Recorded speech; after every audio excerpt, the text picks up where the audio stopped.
Gando.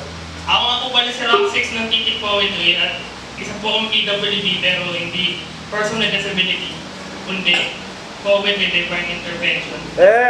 Meron ako mga tanong. Anong kaya niyong gawin para sa tao nga niyo? Inil, ikaw. Lahat.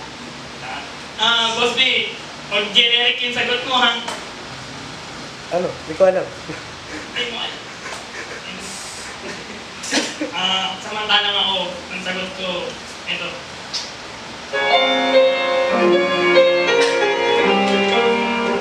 Oo, alam mo, hindi na kailangan pa kapatan ng lente.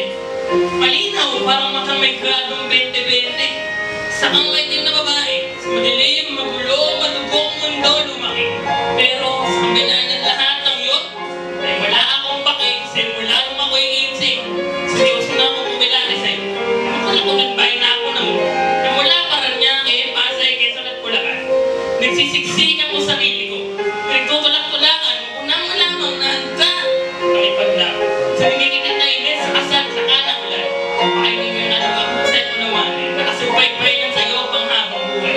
Kasabay ka nagnanamnam sa pagkainan mula agkahan, tangalian na rin. Nagsasabi na maraming nabibighani sa gandang mapang ulayaw at natatanging galaw.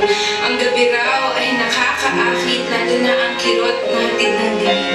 Lahat ay nagnanais na makalapit at makatikim ng mga nakaw na bait. Pero hindi niyo ako masisilo, lahat kayo kilala ko.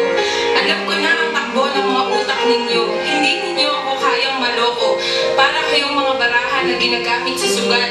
Iba-iba ang nakapinta pero ang pagkakagawa ay iisa. Lalaki